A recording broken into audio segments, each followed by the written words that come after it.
vijana wenzangu tunafua wito kwao wako na jikaza bafate komedi mafilme fulani zenye zikwamo na maadhibisho kwa kutosha stress ya hii wakati tu kwamo. Neno ya kuishi pamoja, naambia vijana wenzetu tuungane, tushikamane mkono ili tuendelee. Je remercie d'abord l'initiative de notre radio de pouvoir appeler nos jeunes pour participer à cette cérémonie de célébration de la Journée internationale de la jeunesse, dans lequel on a parlé beaucoup plus à ce qui concerne la cohésion sociale et comment est-ce que nous pouvons avoir l'état de pouvoir faire des échanges dans notre milieu.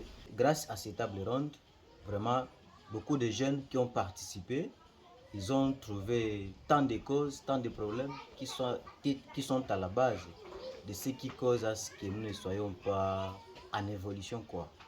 Oui, par rapport aux intervenants qui étaient en ligne, tels que nos grands notables, tels que Papa Deo, nous a beaucoup plus recommandé que par rapport à ce qui concerne la jeunesse, il faut quand même se fier dans le culture, en élevage aussi, parce que grâce à la jeunesse, Bunyakiri peut évoluer parce que c'est la jeunesse qui se met d'accord par rapport à ce qui se passe dans notre milieu. Notre recommandation que je peux placer à la jeunesse, de ne pas se fier aux drogues, hein, et qu'il ne soit même pas être manipulé par certains notables du milieu pour qu'ils puissent abîmer la sécurité de notre terrain. Mimi nashukuru kwa hiki kikao. Mimi nasikia mengi yenye nilikuwa sijue. Papa Deo anatuambia vya mingi na anatupatia mashauri ya mingi. Na mwa hiki kikao tunaona yenye natuzuia kashiba vijana kutokuendelea na yenye tutezifanya nini kusudi tuendelee. Recommendation yangu yenye niko nayo kwa vijana wenye hawakushiriki, vraiment inaomba shiba vijana tukue na umoja. Wakati tuko na umoja, kila kitu inapashwa endelea mwa wakati ya vita. Tusikue na makonflit, tusikue na maparti pris. Ile kama hatuko kwa ile na tuko tunatumika kwa umoja, kila kitu kitakuwa sawa. Tunashukuru kwa mwaliko ambao Radio ya Kijamii Bunyakiri iliweza kufanya kwa kuweza kushirikia pamoja na vijana kuhusu sikukuu yao ya siku ya leo ya tariki 12 mwezi wa 8 mwaka 2026, ambayo inakuwa na lengo ya kuweza kutuhimiza sisi vijana na kutupelekea tena kutusaidia kwa mawazo namna gani sisi sote tunapaswa tukaishi pamoja na kuacha mambo ya chuki na namna gani tunaweza tukaendelesha hapa kwetu mjini Bunyakiri na watu wote wakuwe na amani bila tatizo. Aliko kwa vijana na engagement ambayo tunaambia wa vijana ni kuambia kama sote pamoja kwanza tuungane.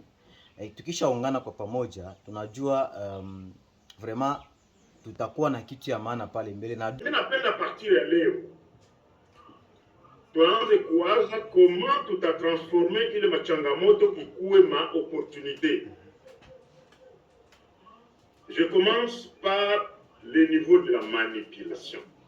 Vijana wapenzi, nous devons savoir que personne ne peut être manipulé s'il ne veut pas se laisser manipuler. Anza kuniingia masikio na niingia mwakili na niko nakusikiliza jusqu'à ce que ndakutaniwa mimi nakuwa mtumwa wa mawazo yako. Ça je me pose encore des questions, kwa nini Bunyakiri ile phénomène inakuwa? Ukifika Bunyakiri kunakuwa matendance za mingi. Telle catégorie de jeunes veulent appartenir à telle personne. Telle catégorie de jeunes veulent appartenir à telle personne. Ça ne marche pas. Simon, comment on pourra développer une session, il y a 100 mois ou 100 000, 5 sur les techniques de déconstruction de la manipulation. Parce que kwa kusudi usikue manipulé, yafaa unakuwa na kapasite ya kujua discours ya manipulation na discours ya mobilisation. Parce que toute mobilisation n'est pas une manipulation, mais il est des mobilisations qui cachent la manipulation.